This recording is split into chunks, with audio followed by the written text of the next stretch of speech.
Bismillahirrahmanirrahim. Assalamualaikum warahmatullahi wabarakatuh. Innal hamdalillah nahmaduhu wa nasta'inuhu wa nastaghfiruh wa na'udzu billahi min shururi anfusina wa min sayyiati a'malina. Man yahdihillahu fala mudilla lahu wa man yudlil fala hadiya lahu. Ashhadu an la ilaha illallah wahdahu la syarika lahu wa ashhadu anna Muhammadan 'abduhu wa rasuluh. Sallallahu alaihi wasallam, la nabiyya wa la rasula ba'da amma ba'd. Pemirsa rahimani wa rahimakumullah, bersyukur kita kepada Allah Subhanahu wa taala di penghujung Ramadan tahun ini. Kita masih diberikan nikmat oleh Allah Subhanahu wa taala. Mudah-mudahan sisa-sisa hari Ramadan yang ada, ibadah kita tetap istiqomah, bahkan kita bisa meningkatkan ibadah kita kepada Allah Subhanahu wa taala di sisa-sisa Ramadan ini. Dan kita selalu berdoa kepada Allah Subhanahu wa taala, semoga Ramadan tahun ini bukanlah Ramadan yang terakhir untuk kita. Kita dipertemukan kembali di Ramadan tahun yang akan datang supaya kita bisa kembali meningkatkan ketaatan kita kepada Allah Subhanahu wa taala. Shalawat dan salam semoga tercurahkan kepada Nabi Muhammad sallallahu alaihi wasallam. Pemirsa rahimani wa rahimakumullah dimanapun Anda berada, pada kesempatan ini kembali kita lanjutkan kajian kita tentang ucapan-ucapan salah seorang ulama Ibnu Qayyim al-Jauziyah rahimahullah, yang mana pada kesempatan ini kita akan membahas satu buah tema yang dimunculkan oleh Ibnu Qayyim al-Jauziyah rahimahullah dalam kitabnya Al-Fawaid yang berjudul Inayatullahi bil Insan, pertolongan Allah Subhanahu wa taala kepada manusia. Pemirsa rahimani rahimakumullah, kita harus memahami bahwasanya Allah Subhanahu wa taala zat yang sangat sempurna, zat yang maha kuasa, dan zat yang memiliki segala sesuatu di tangannya. Dan Allah Subhanahu wa taala bisa melakukan apa saja yang dikehendaki oleh Allah Subhanahu wa taala. Termasuk di dalamnya adalah membutuhkan ataupun memberikan bantuan kepada hambanya. Dan perlu pula kita ingat sebagai seorang manusia, kita sebagai hamba Allah Subhanahu wa taala adalah makhluk Allah yang paling lemah. Makhluk Allah yang memiliki kelemahan yang sangat banyak. Dan kitalah sebagai seorang muslim yang paling banyak membutuhkan sebagai seorang hamba Allah Subhanahu wa taala yang sangat membutuhkan pertolongan Allah Subhanahu wa taala. Bahkan Allah Subhanahu wa taala dalam firman-Nya surah Fatir ayat 15, Allah Subhanahu wa taala berfirman, A'udzu billahi minasyaitonir rajim. Ya ayyuhan nas antumul fuqara ila Allahi wallahu huwal ghaniyyul hamid. Wahai manusia, Allah Subhanahu wa taala berfirman dalam ayat ini memanggil semua hamba-hambanya, wahai manusia, antumul fuqara, kalian semualah orang-orang yang fakir, orang-orang yang butuhkan pertolongan Allah Subhanahu wa taala. Kalianlah yang butuh kepada Allah. Dan Allah Subhanahu wa taala dialah zat yang maha kuasa, yang maha kaya, dan juga maha terpuji. Ayat ini menunjukkan bahwasanya kebesaran Allah Subhanahu wa taala. Dan juga ayat ini pula memberikan sebuah ilmu kepada kita, kitalah sebagai manusia yang sangat membutuhkan Allah Subhanahu wa taala. Karena kita sebagai makhluk yang butuh pertolongan Allah Subhanahu wa taala, seharusnya kitalah yang sadar, yang mengevaluasi, dan yang mendekat kepada Allah Subhanahu wa taala. Karena pertolongan itu hanya milik Allah Subhanahu wa taala. Oleh karena itulah pada kesempatan ini, pemirsa rahimani wa rahimakumullah, kita akan membahas pertolongan Allah kepada manusia, kepada seorang insan yang dijabarkan oleh Ibnu Qayyim al-Jauziyah rahimahullah dalam kitabnya. Bagaimana beliau memaparkan seharusnya sebagai seorang manusia, sebagai hamba Allah Subhanahu wa taala bersikap untuk bisa mendapatkan sebuah bantuan dan pertolongan Allah Subhanahu wa taala. Beliau mengawali ucapannya, farriq khatiraka lil hammi bima umirta bihi. Kosongkanlah pemikiran Anda untuk sesuatu yang penting yang Allah perintahkan kepada Anda. Ini kalimat yang luar biasa. Beliau mengatakan rahimahullah, kosongkanlah pemikiran Anda untuk sesuatu yang penting yang Allah perintahkan kepada Anda. Kalimat ini memberikan sebuah ilmu kepada kita.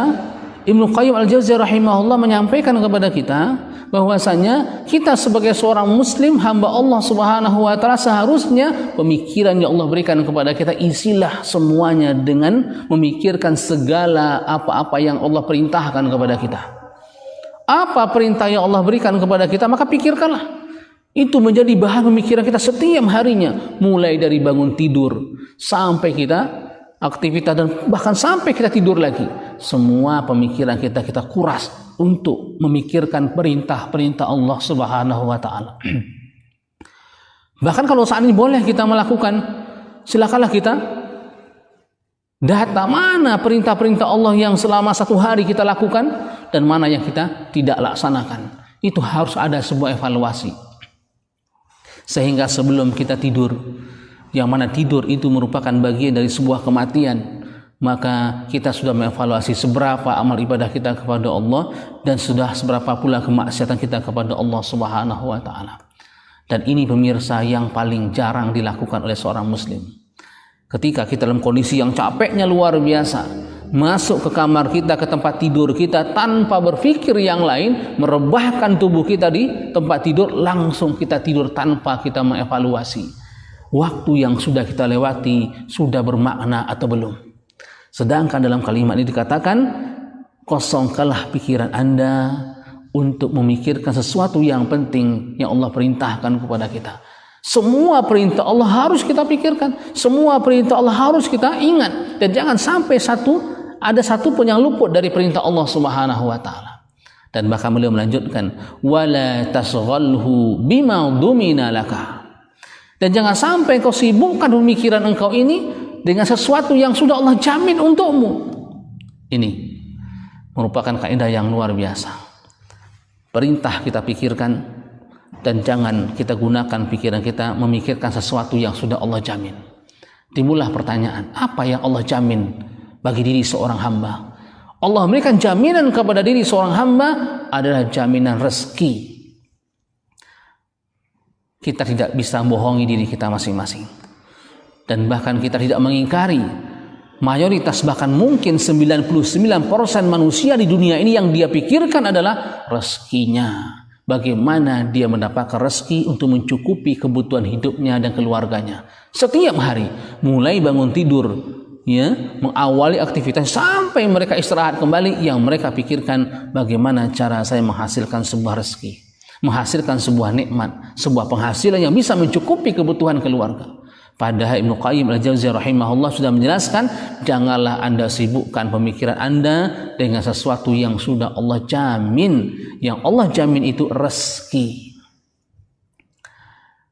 Pemirsa rahimani wa rahimakumullah, di dalam kalimat ini juga beliau memaparkan, fa inna rizqa wal ajala qarinani madmunani. Sesungguhnya rezeki dan ajal itu adalah dua hal yang berdekatan yang sudah Allah jamin. Rezeki sudah Allah pastikan bagi setiap hamba. Siapa yang Allah munculkan, Allah lahirkan ke muka bumi ini dari rahim ibunya, maka Allah sudah memberikan rezeki kepadanya. Maka Allah Subhanahu wa taala berfirman di dalam surat Hud ayat 6, A'udzu billahi minasyaitonir rajim, wa ma min dabbatin fil ardi illa 'alallahi rizquha wa ya'lamu mustaqarraha wa mustawdi'aha kullun fi kitabin mubin. Di dalam ayat ini Allah Subhanahu wa taala menjelaskan, apapun yang bergerak di muka bumi ini, yang berjalan di muka bumi ini, ataupun tidak berjalan sesuatu yang di muka bumi ini, kecuali Allah sudah menjamin rezekinya. Bahkan Allah mengetahui tempat kediamannya, Allah juga mengetahui tempat penyimpanannya, dan segala sesuatu itu sudah Allah tulis di sebuah kitab, yang mana kitab itu kitab yang nyata di dalam Lauhil Mahfuz. Dan ini kalimat yang luar biasa, firman Allah Subhanahu wa taala, sebuah surat ataupun sebuah ayat yang memberikan sebuah jaminan kepada kita. Dan ketika seorang muslim membaca ayat ini dan memahami makna ayat ini, maka hilanglah kecemasan dalam dirinya tentang rezeki. Hilanglah seharusnya kecemasan dalam dirinya tentang masalah nikmat Allah Subhanahu wa taala. Karena siapapun yang lahir dan bergerak di muka bumi ini, Allah sudah menjamin rezekinya, bukan hanya kita sebagai manusia. Bahkan binatang ternak pun juga sudah Allah berikan rezekinya. Binatang yang paling kecil sekalipun juga Allah sudah jamin rezekinya. Ketika Allah berikan dia kehidupan, maka Allah sudah menetapkan rezeki untuknya. Kalau seandainya ada seorang muslim, seorang orang tua mencemaskan rezeki dirinya, mencemaskan rezeki anaknya, berarti dia tidak beriman dengan firman Allah, tidak beriman dengan Allah Subhanahu wa taala. Tauhidnya sudah mulai berkurang, dicemaskan. Ini menimbulkan tauhid yang tidak benar atau membatalkan tauhid yang dia miliki, karena dia mengingkari rezeki dan nikmat itu datangnya dari Allah Subhanahu wa taala. Sehebat apapun kita, sepintar apapun kita, dan sebanyak apapun pekerjaan kita, ketika Allah belum menjadikan itu rezeki untuk kita, pasti tidak akan bisa kita nikmati. Betapa kita banyak melihat saudara-saudara kita yang mereka mempunyai harta yang berlimpah ruah. Ketika Allah berikan kepadanya, ternyata harta yang berlimpah ruah itu tidak bisa dia nikmati. Apa sebabnya? Itu bukanlah rezekinya. Betapa pula orang yang tidak punya penghasilan sama sekali, tapi setiap harinya ada orang menghantarkan nikmat kepadanya, dan dia tidak pernah beraktivitas banyak, dan itulah rezeki yang Allah berikan kepadanya. Dan rezeki itu sudah ditetapkan bagi setiap makhluk yang ada di muka bumi ini. Oleh karena itulah Ibnu Qayyim memperkuat dalam kalimatnya, tidak pantas dan tidak patut seorang muslim menggunakan pemikirannya, dikuras pemikirannya untuk memikirkan tentang rezeki, karena rezeki dan ajal itu, kata beliau rahimahullah, sudah Allah jamin. Dan bahkan juga beliau mengambil jaminan ini dari firman Allah Subhanahu wa taala surat Hud ayat 6. Tinggallah kita sebagai seorang muslim, karena rezeki sudah dijamin. Yang harus kita lakukan setelah rezeki dijamin hanya ikhtiar, berusaha. Tidak usah kita berpikir tentang hasil, tapi berpikirlah kita dengan cara untuk mencari nikmat ataupun mencari rezeki. Jangan kita berpikir tentang hasilnya, karena hasil itu semuanya dari Allah Subhanahu wa taala. Coba kita telaah hadis Nabi Muhammad sallallahu alaihi wasallam, hadis riwayat Ibnu Majah. Rasulullah sallallahu alaihi wasallam bersabda, an Jabir ibn Abdullah qala, dari Jabir bin Abdullah beliau berkata, qala Rasulullah sallallahu alaihi wasallam, Nabi Muhammad sallallahu alaihi wasallam bersabda, ayuhan nas ittaqullaha wa ajmilu fit talab. Wahai manusia, bertakwalah kalian kepada Allah Subhanahu wa taala, dan perbaikilah dan perbaguslah di dalam mencari rezeki. Perbaikilah cara kalian mencari rezeki dengan cara yang baik. Bagaimana Rasulullah luar biasa sayangnya kepada kita. Ternyata antara takwa dengan mencari rezeki digandeng dalam hadisnya. Ketika seorang muslim ingin rezekinya mengalir dengan dia sesuai yang diharapkan, bahkan datangnya min haitsu la yahtasib, dari sisi yang tidak dia perkirakan, ternyata itu harus disanding antara mencari rezeki dengan takwa. Nabi Muhammad sallallahu alaihi wasallam bersabda, ittaqullah, bertakwalah kalian kepada Allah, dan carilah rezeki dengan cara yang baik, dengan cara yang dituntunkan dalam Islam, Al-Quran dan hadis Rasulullah sallallahu alaihi wasallam. Begitu Nabi Muhammad menjelaskan kepada kita terkait dengan rezeki. Dan bahkan beliau sallallahu alaihi wasallam melanjutkan hadisnya, fa inna nafsan lan tamuta hatta tastawfiya rizqaha wa in abta'a anha. Beliau sallallahu alaihi wasallam menjelaskan, sesungguhnya jiwa tidak akan pernah mati. Allah Subhanahu wa taala tidak akan pernah mencabut nyawa seorang muslim, seorang manusia, kecuali rezekinya sudah terpenuhi semuanya. Rezekinya sudah tercukupi semuanya, barulah Allah mewafatkan seorang manusia. Walaupun seorang muslim itu mampu mengatasinya, fattaqullah, maka bertakwalah kepada Allah, wa ajmilu fit talab, bertakwalah kepada Allah dan perbaikilah dalam cara mencari rezeki dengan cara yang baik. Bagaimana cara yang baik mencari rezeki? Khudhu ma halla wa da'u ma haruma. Ambillah, kata Rasulullah, ambillah segala sesuatu yang halal, maka tinggalkanlah segala sesuatu yang haram. Maka itulah cara yang baik untuk mendapatkan sebuah rezeki. Artinya Rasulullah SAW mengajarkan kepada kita, bukan kita melihat banyak dan sedikitnya rezeki, tapi yang kita lihat adalah cara di dalam mencari rezekinya. Ketika kita ingin mendapatkan rezeki yang berkah, rezeki yang Allah berikan keberkahan di dalamnya, maka cara yang kita lakukan adalah cara yang baik, yang sesuai dengan tuntunan Islam dan tidak ada unsur haram di dalamnya. Cukuplah kita mencari dengan cara yang halal, walaupun mungkin hasilnya tidak begitu banyak, walaupun mungkin hasilnya sangat sedikit, insya Allah yang sedikit itu akan cukupkan bagi seorang muslim tersebut, karena dia memiliki kuncinya. Apa kuncinya? Takwa.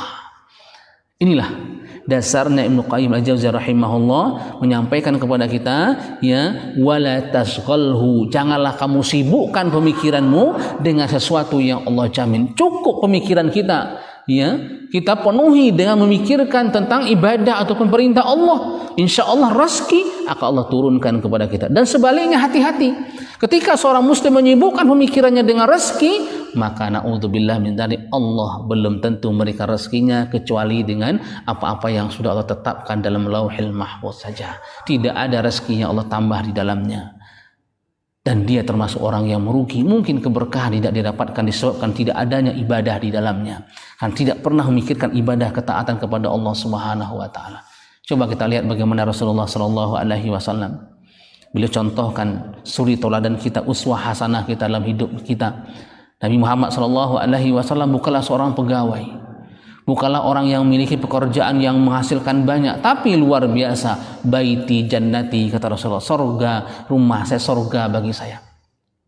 Apakah rumahnya Rasulullah seperti istana? Tidak. Rumahnya Nabi Muhammad sallallahu alaihi wasallam hanya sebuah gubuk yang hanya punya satu petak rumahnya. Disitulah beliau tidur, disitulah beliau istirahat, beliau bersenda gurau dengan keluarganya. Bahkan disitulah beliau makan dan juga bahkan disitu pula beliau masak. Itulah rumahnya Rasulullah, sangat kecil sekali. Dan beliau mengatakan baiti jannati, rumah saya, sorga bagi saya. Apa sebabnya? Karena rumahnya bukan memikirkan tentang rezeki, rumahnya bukan memikirkan tentang dunia, tapi rumahnya memikirkan tentang ibadah ketaatan kepada Allah Subhanahu wa taala. Bahkan kita sering mendengarkan kisahnya, bagaimana Rasulullah Shallallahu alaihi wasallam ketika pulang ke rumahnya, kemudian tidak ada makanan sedikit pun di rumahnya, beliau tidak pernah kecewa, tidak pernah bersedih, dan bahkan ketika tidak ada belum niatkan untuk ibadah kepada Allah Subhanahu wa taala.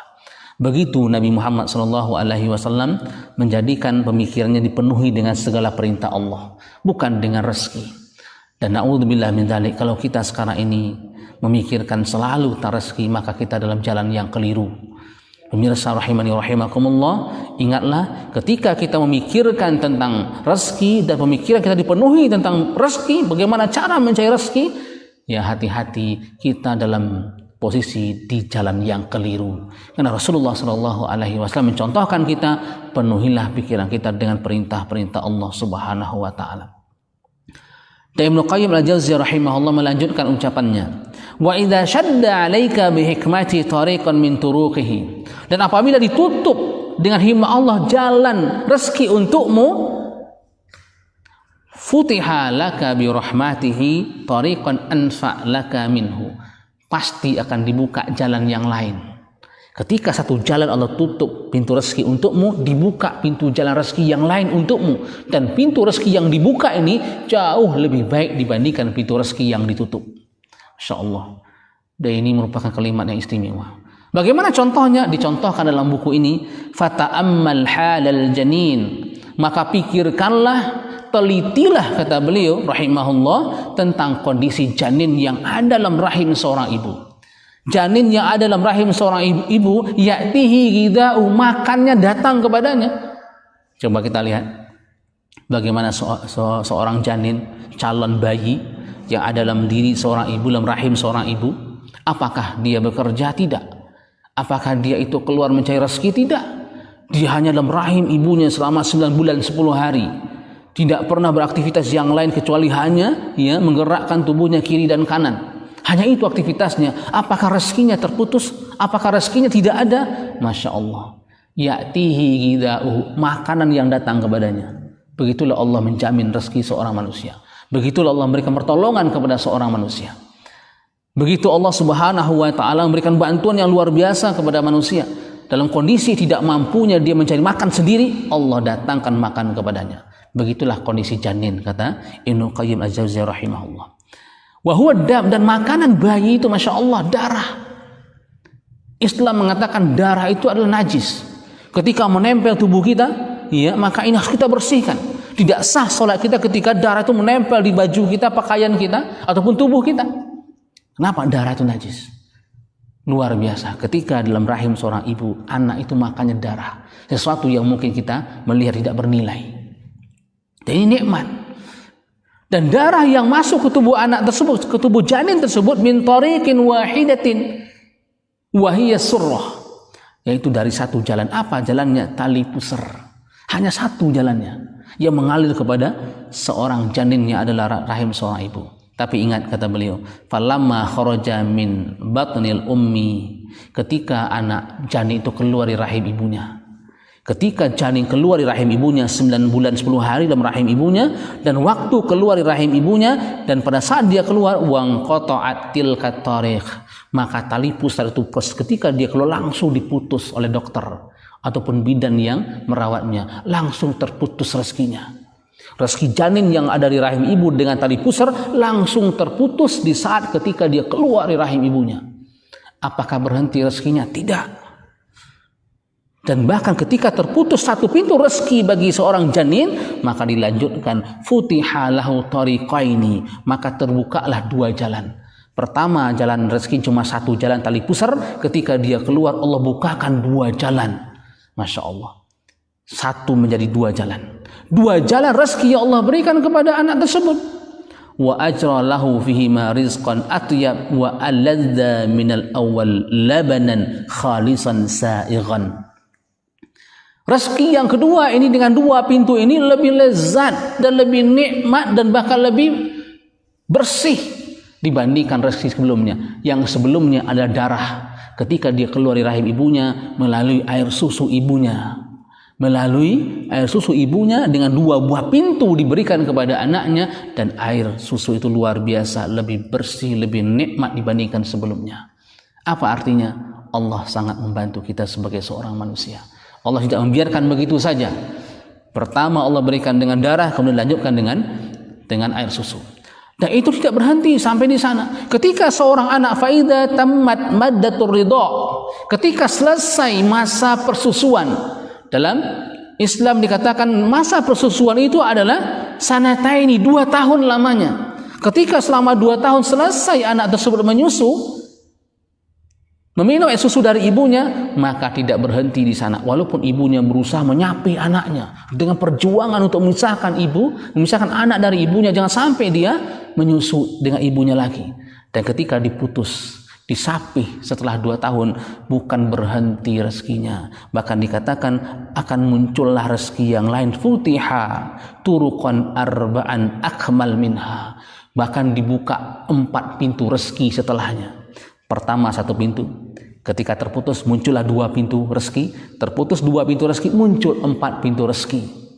Apa 4 pintu rezeki itu? Ta'amani wa syarabani, 2 makanan dan 2 minuman. Apa 2 makanan itu? Minal hayawan wal banan, ya, makanan itu 2 makanan. Pertama makanan dari jenis hewan, dan yang kedua adalah ya makanan dari jenis tumbuhan, nabat, ya, nabatat. Makanan dari jenis hewan dan makanan dari jenis tumbuhan. Itulah 2 makanan. Dan 2 minuman, ya, 2 minuman yang diberikan kepada bayi ketika disapi dari ibunya adalah minal miyah wal alban, dari susu dan air minum yang lainnya. Inilah 4 rezeki yang Allah berikan. Dari kisah ini, dari ucapan Ibnu Qayyim al-Jauziyah rahimahullah, beliau ataupun kita bisa mengambil sebuah ibrah di dalamnya. Allah Subhanahu wa taala memberikan bantuan yang sangat luar biasa kepada kita. Dan Allah tidak pernah berlepas diri dari kita. Ketika Allah menutup satu pintu rezeki dari kita, Allah memunculkan pintu rezeki yang lain. Oleh karena itulah tidak boleh kita sebagai seorang muslim bersuudzon kepada Allah. Ketika kita berusaha dengan apapun cara kita berusaha kok tidak berhasil, bukan berarti Allah murka dengan kita. Bukan berarti pintu rezeki kita tertutup. Tidak, pintu ini Allah tutup, Allah akan buka pintu yang lain. Disinilah pemirsa rahimani rahimakumullah, kita yang tidak sadar. Ketika kita gagal dalam satu sisi, kita langsung kecewa. Langsung kita berputus asa, padahal Allah akan membuka pintu rezeki yang lain yang jauh lebih baik dibandingkan sebelumnya. Kesimpulan pemirsa rahimani rahimakumullah, dari ucapan Ibnu Qayyim al-Jauziyah rahimahullah ini, pertama adalah rezeki itu sudah Allah jamin. Sebagai seorang muslim tidak boleh ada keraguan kita tentang rezeki. Ketika kita berbicara rezeki, maka itu semuanya sudah di tangan Allah Subhanahu wa taala. Kemudian yang kedua, kita yang butuh dengan Allah, bukan Allah yang butuh dengan kita. Karena kita yang butuh dengan Allah, maka mendekatlah kepada Allah Subhanahu wa taala. Perbanyak waktu kita untuk bisa mendekat kepada Allah Subhanahu wa taala. Yang ketiga adalah jangan kita isi pemikiran kita dengan hal yang sifatnya memikirkan dunia dan rezeki. Tapi pikirkanlah, penuhilah pemikiran kita dengan segala bentuk perintah-perintah Allah. Apa perintah Allah yang belum kita lakukan? Sibuklah diri kita untuk melakukannya. Berusahalah kita, berjuanglah kita mencari cara untuk mampu melaksanakan perintah Allah Subhanahu wa taala. Insya Allah dengan cara yang demikian Allah Subhanahu wa taala akan membukakan pintu rezeki kita yang jauh lebih besar dan jauh lebih baik. Dan kemudian yang terakhir adalah carilah, berusahalah kita mencari rezeki dengan cara yang baik. Siapa yang mencari rezeki dengan cara yang baik, maka Allah Subhanahu wa taala akan memberikan rezeki kepadanya sesuai dengan harapannya, bahkan lebih dari apa yang diharapkan, dengan catatan dengan cara yang baik. Salah satu cara yang baik itu adalah mengambil yang halal saja dan meninggalkan yang haram. Jangan sampai yang haram masuk ke tubuh kita, dan jangan sampai pula yang haram kita berikan kepada anak dan keluarga kita. Semoga ini bisa bermanfaat, dan kita bermohon kepada Allah semoga ilmu kita yang kita miliki benar-benar menjadi ilmu yang bermanfaat, dan kita berlindung kepada Allah Subhanahu wa taala dari ilmu-ilmu yang tidak bermanfaat. Subhanaka Allahumma bihamdika asyhadu an la ilaha illa anta astaghfiruka wa atubu ilaik. Assalamualaikum warahmatullahi